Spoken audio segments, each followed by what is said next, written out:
अस्मद्गुरुभ्यो नमः। व्यासं वसिष्ठनप्तारं शक्ते पौत्रमकल्मषं पराशरात्मजं वंदे सुखतातं तपोनिधिम्। अस्मद्गुरुभ्यो नमः। భగవద్బంధులర, మహాభారతంలో పాండవ గీతకి సంబంధించి శత్రు వినశ్యతి ధనంజయ కీర్తనేన అని చెప్పుకుంటూ విరాట పర్వం ఆధారంగా చెప్పుకోవడం ప్రారంభించాం. దీంట్లో మనకి ధర్మరాజు అలాగే భీమసేనుడి వరకు కొంతవరకు కథాభాగం నడుస్తూ నెమ్మదిగా అక్కడి నుంచి విశేషాల్లోకి వెళ్ళగలిగాం. కానీ మీరు గమనించుంటారు, అర్జునుడి దగ్గరకు వచ్చేసరికి కొంచెం ముందు వెనక అవుతుంది. కారణం ఏమిటంటే ఈ వక్తకున్న పరిధి అంత మాత్రమే కనుక. ఎంచేతంటే కథాభాగం ఎన్నుకుని కథకి సంబంధించిన వేదవాక్యాలన్నీ ఒక తోడికి చేర్చుకోవడంలో ఒక సహాయకులు లేని కారణం చేత దొరికినప్పుడల్లా ఒక్కొక్కటి చేసుకుంటూ రావడం, తర్వాత వృద్ధాప్యంలో చేయడం మొదలుపెట్టాము. ఇది అలనాడు పెద్దన్నగారు పాపం నిరుపతి స్థలంబు రమణీయ ప్రియదూతిక తెచ్చు కప్పురు విడంబు ఇవన్నీ చెప్పాడు. అలాంటివన్నీ ఉండవు. వ్యాసుడు లాంటి వాడు కూడా అంతవరకు ఎంత కష్టపడ్డాడో మహానుభావుడు. అంటే ఆయనతో పోల్చుకోవడం అని కాదండి. అలనాటి యుగంలోనే వేదాలు విభాగించి, ఉపనిషత్తులు విభాగించి పెట్టి, 18 పురాణాలు రాసిపెట్టి, బ్రహ్మసూత్రాలు విడగొట్టి పెట్టి అంతా చేసి భారతం రాసే సమయం లోపల ఆయన వల్ల కాలేదు. అందుకని గణపతిని పెట్టుకున్నాడు, చేయగలిగాడు. అక్కడ కూడా ఇబ్బందే పడ్డాడు పాపం స్వామి. అది కూడా మనం కథ లోపల చూసుండొచ్చు. అలాంటి వాడికే తప్పలేని స్థితి నాలాంటి మందభాగ్యుడు. ఎంచేతంటే చాలామంది సంస్కృతం, ఎంఏ, తెలుగు ఇవన్నీ తినవాళ్ళు. నేనేమో అలాంటి చదువుకోలేదు. జీవనోపాధి కోసం గణిత శాస్త్రం. ఇప్పట్లో అందరూ కూడా చాలా పనులు ఉంటాయండి, ఇవన్నీ ఎప్పుడు చేసుకోగలం అంటుంటారు. అలాంటిది ఉద్యోగం చేసుకుంటూ కూడా గురువుల దగ్గర చదువుకుంటూ ఓ పక్కన ఉపాధి కోసం అని చెప్పి వేరే కష్టపడడం చేస్తూ సంసారం చూసుకుంటూ వచ్చి చేసుకోగలిగాం. ఇంకా రిటైర్ అయిన తర్వాత అయినా కొంత పని చేద్దామని చెప్పి ప్రయత్నిస్తే ఇలా హడ ఉంటుంది. ఇంకా క్షమించమని ప్రార్థన చేస్తూ కనీసం దీంట్లో ఉన్న విశేషాలని గమనించండి. మీరు మళ్ళీ భారతం చదివేటప్పుడు ఒక్కసారి జ్ఞాపకం చేసుకుంటూ ఉండండి. శత్రుడు వినశ్యతి ధనంజయ కీర్తనేనా అని చెప్పుకోవడం కేవలం అతిశయోక్తి మాత్రం కాదు అని చెప్పుకుంటూ అర్జునుడిని బృహన్నరగా ఎలాంటి విశేషాలు చూపించాడో ఇంతకుముందు చెప్పుకున్నాం మనం. ఇప్పుడు రధికునిగా, మహావీరునిగా ఉత్తర గోగ్రహణ సమయంలో ఎలా ఉందో చెప్పుకుంటూ ఆ విశేషాలు మాట్లాడుకుంటున్నాం. ఇంచేతంటే ఇంద్రుడి అంశ మాత్రమే కాదు, ఇంద్రుడే స్వయంగా వచ్చాడు అర్జునుడిగా. ఎంచేతంటే పరమశివుని శాపం ఉన్నది మిగిలిన నలుగురికి కూడా ఆదర్శమైంది. అహల్యగాథ వల్ల, విశ్వరూప వధ వల్ల, వృత్రాసుర వధ వల్ల అక్కడ సౌందర్యము, బలము, ధర్మము నశించాయి. శివుని శాపం వల్ల సాక్షాత్తుగా ఇంద్రుడే అర్జునుడిగా రావాల్సి వచ్చింది. అది విశేషం. అలాగే అర్జునుడు చేసిన ఘనకార్యాలని భారతంలో ఎంతో విస్తారంగా చెప్పారు. దాంట్లోంచి కూడా తీసుకోవచ్చు కావాల్సినన్ని. ద్రోణాచార్యుడు, కృప, అశ్వత్థామ, భీష్ములైతే ప్రత్యేకించి చెప్పక్కర్లేదు, ఎన్నిసార్లు పొగిడారో. అర్జునుడు తన ఘనతని తానే వివరించుకున్నాడు. అది కూడా వ్యాసుడు ఎంత ఆర్ద్రంగా చెప్పాడో చెప్పుకున్నాం. అలాంటిది ఒక్కసారి వేదవాక్యాలు ఉంటాయి కొన్ని చూడండి. అంటే అర్జునుడి ఘనతని వేదం ఎంత అందంగా చెప్పిందో. అంటే ఇంద్రుడికి సంబంధించినవి సరిగ్గా అర్జునుడికి సంబంధించిన వాక్యాలు ఏమున్నాయో వాటికి సరిగ్గా సమన్వయిస్తాయి ఇవి. మహో మహాని పనయంతి అస్య ఇంద్రస్య కర్మ సుకృత పురూణే వృజనేన వృజినాన్ సంపిపేష మాయాభి దస్యూన్ అభిభూతి ఓజా. అస్య ఇంద్రస్య కర్మ సుకృత.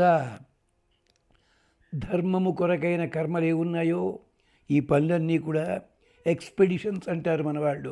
అవన్నీ కూడా పురూణి. ఇంద్రుడు చేసిన కర్మలన్నీ కూడా అసంఖ్యాకములు.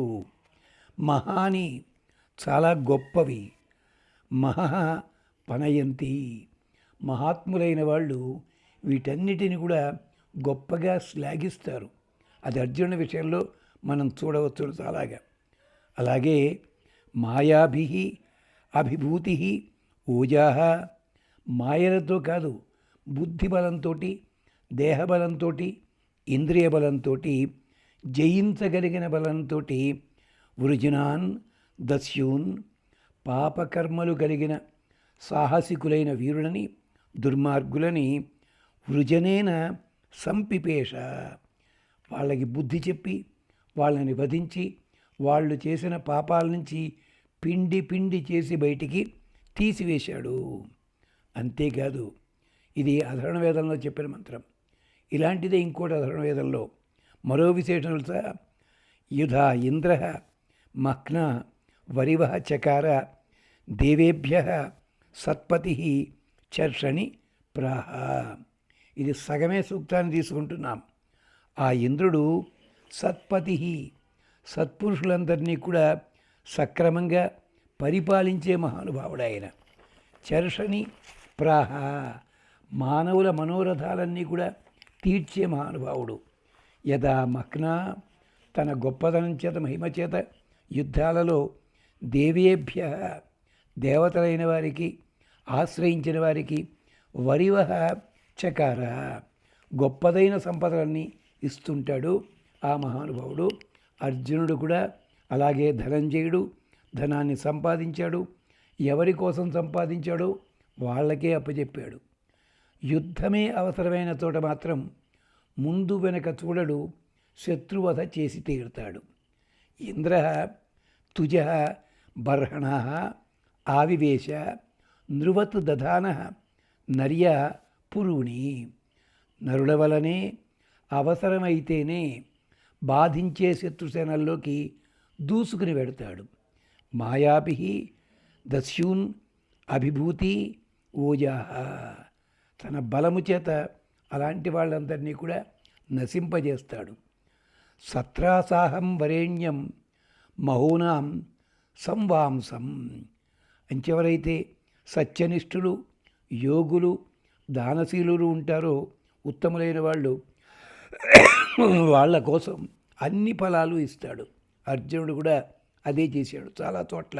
చూడండి మీరు. ఇంద్ర ఓషధీ అసనోతు అహాని, వనస్పతిన్ అసనోతు అహనోతు అంతరిక్షం, బిభేద వలం నునుదే వివాచ అధ అభవత్ దమిత అభిక్రతూనాం. ఇంద్రుడు ఓషధులన్నిటినీ కూడా పగటిపూట బాగా అందించాడు. వనస్పతులని అంతరిక్షం దాకా పంపించాడు. అలాగే ప్రతికూలమైన వాక్యాలు కలిగిన వాళ్ళందరినీ కూడా దూరంగా తోసివేశాడు. అభవత్ దమిత అభిక్రతూనాం, ఎవళ్ళైతే యాగములకి అభిముఖంగా ఉంటారో, అంటే వ్యతిరేకంగా కాదు, చేద్దాం ఉంటారో వాళ్ళకి రక్షణ కలిగించాడు. వ్యతిరేకులైన వాళ్ళని దూరంగా తోసిపారేశాడు. దీనికి స్క్రీన్ ప్లే కిందే ఉత్తర గోగ్రహణంలో యుద్ధం. ఎందరో సైనికులు, ఏనుగులు, గుర్రాలు అలాంటివి నశించాయి. కానీ హస్తినాపురం నుంచి వచ్చిన పశుపాలకుల్ని కానీ, సేవకుల్ని కానీ, నిరాయుధులని కానీ ఏమీ చెయ్యలేదు అర్జునుడు. ఇది గొప్పతనం. విరాట పర్వం చెప్పినప్పుడు, ఉత్తర గోగ్రహణం చెప్పుకునేటప్పుడు దాంట్లో ఉన్న అంతరార్థం ఎంత గొప్పదో చూడండి. చెప్పాడు, నేను భీభత్సునే, ఎవడైతే యుద్ధానికి వస్తారో యుద్ధానికి వచ్చిన వాళ్ళని చంపుతాను, కానీ నిరాయుధులని వాళ్ళ డ్యూటీలా చేసేవాళ్ళు ఉంటారు సేవకులు, వాళ్ళ జోలికి నేను వెళ్ళను. పశుపాలకుల్ని చంపలేదు, గజపాలకుల్ని చంపలేదు, మిగిలిన వాళ్ళని చంపలేదు, హస్తినాపురం నుంచి సహాయంగా వచ్చిన వాళ్ళని ఎవరినీ కూడా చంపలేదు. గతేషు చ ప్రభగ్నేషు ధార్తరాష్ట్రేషు సర్వతః వనాత్ నిష్క్రమ్య గహనాత్ బహవః కురు సైనికా. విరాట పర్వంలో ఉన్నది. ఎంతోమంది కురు సైనికులు వీళ్ళందరినీ కూడా ధార్తరాష్ట్రుల్ని వదిలిపెట్టి పారిపోయారు అడవుల్లోంచి. ఒక్క బాణం వేసి అందరినీ చంపచ్చు, చంపలేదు అర్జునుడు. బీభత్సుడు భయం సృష్టించాడు తప్ప వాళ్ళని చంపలేదు. భయాత్ సంత్రస్తమనస సహజగ్ము తతస్తత ముక్తకేశాస్తు అదృశ్య అంతస్థిత ప్రాంజలయ. వాళ్ళు భయంతో వణికిపోతూ జుట్టంతా విడిపోయి ఉండగా వాడు కనిపించకుండానే 2 చేతులెత్తి, వాళ్ళ చేతులెత్తడమే కనిపిస్తుంది తప్ప వాళ్ళు కనిపించలేదు. అలాగా పరుగులు తీశారు వాళ్ళు. అంటే పరుగు తీస్తుంటేనే అర్జునుడు చంపడు, చేతులెత్తి నమస్కరించారు.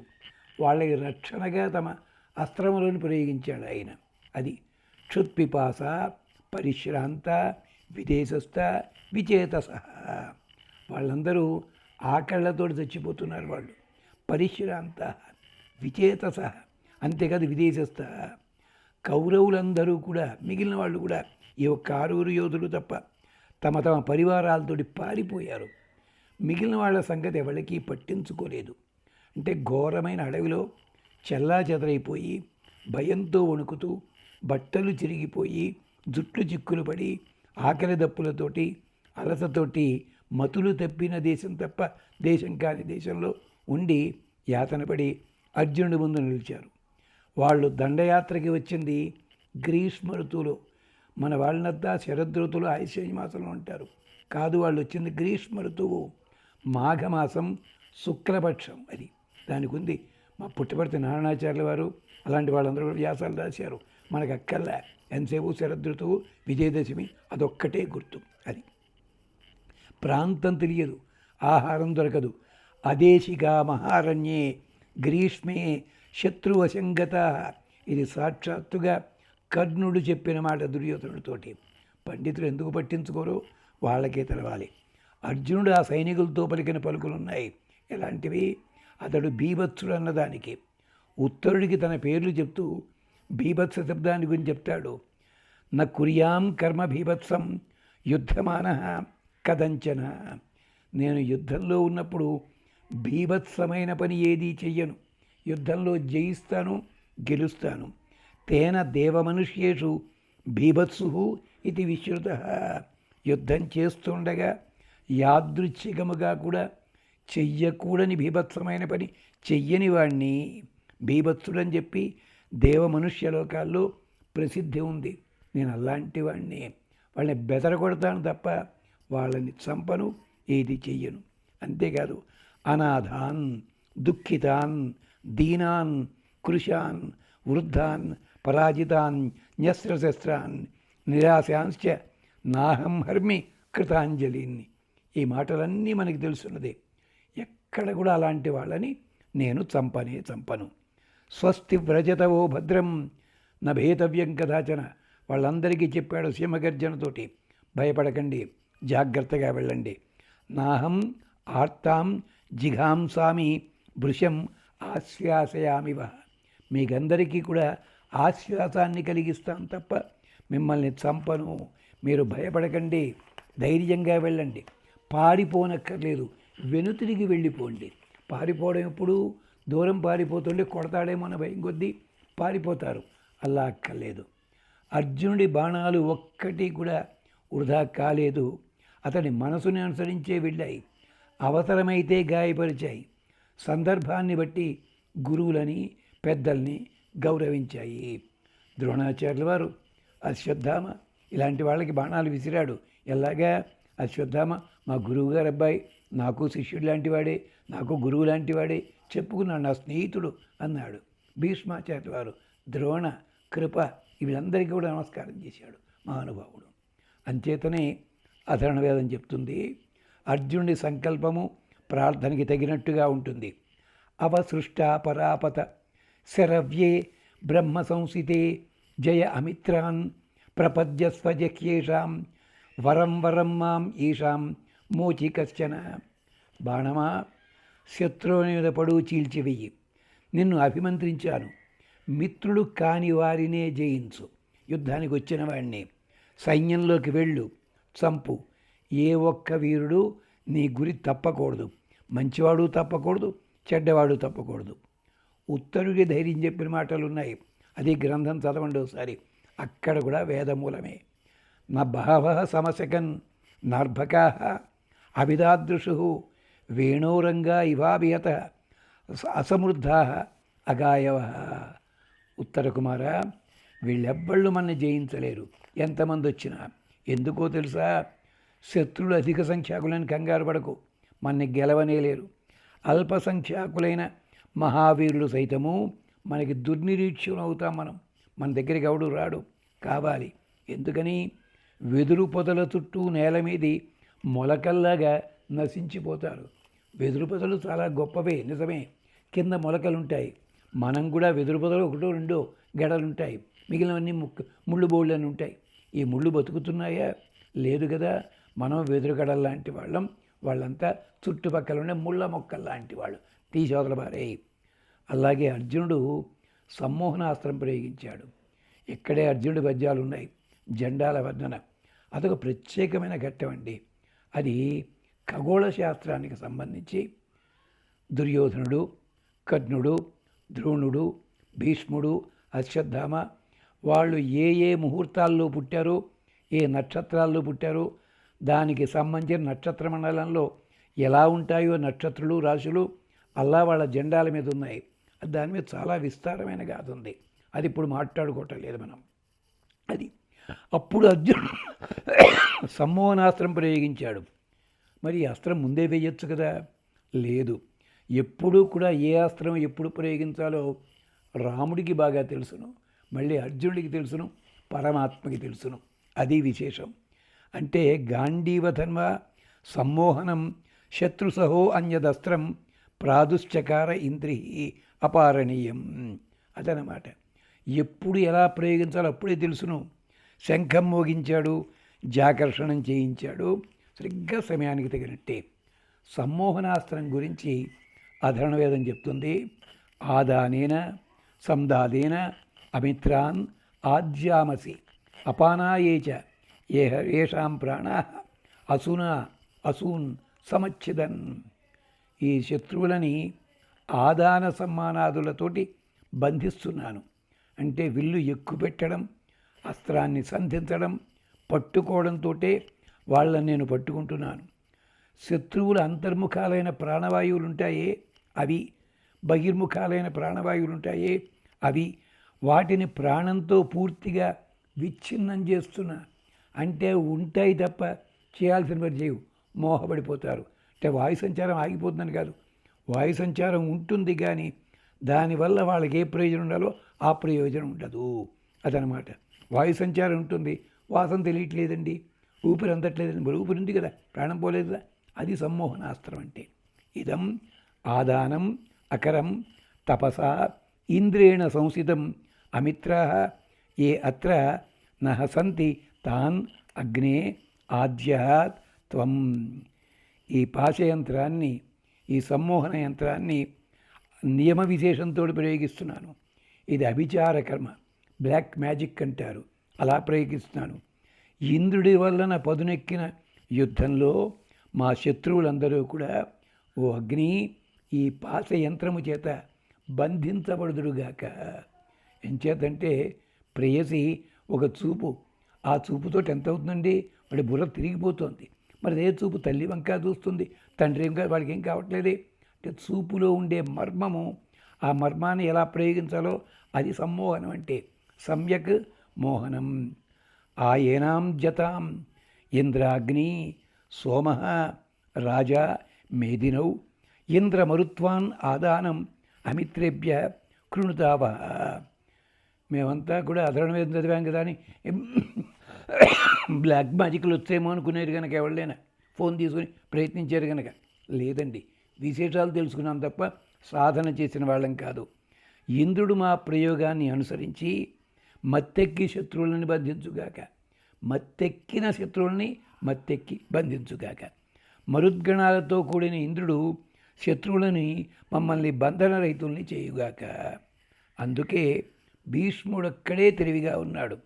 విరుగుడు ప్రయోగించలేదు భీష్ముడు. ద్రోణ, కృప, అశ్వత్థామలంతా కూడా లొంగిపోయారు ఆ బాణానికి. ఉత్తముడైన గురువు కూడా ఇలాంటివాడే. ఎంచేత మీరు చూసిన గురువులందరూ కూడా పాఠం అర్థం కాలేదంటే ఏం బుర్ర లేదా నీకు ఇంత చెప్పిందాకా ఉండి అంటారు. కానీ ఉత్తములైన గురువులు ఆ మాట అనరు.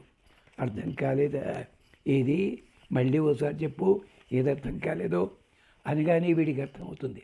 చిన్నప్పుడు హై స్కూల్లో చూసేవాళ్ళం, లెక్కన మాస్టర్ అండి లెక్క రాలేదండి అంటే, రాలేదా ఏమిట్రా ఏం చేసావు చూపించు చూడు అనేవారు. మళ్ళీ మేం చేసిందే చూసేవాళ్ళం. వెంటనే ఆయన చూడు అనగానే అప్పుడు ఆ తప్పేది దొరికిపోయింది. దొరికిందండి, ఇక్కడ తప్పిందండి, గుణకారం తప్పామండి బాగా. మరి ఆ మాట ఎంత ముందెదుగు రాలేదు. అది గురువుల గొప్పతనము. అంటే చూపుతోటే అన్నీ చేయగలరు. ఇది సమ్మోహనం.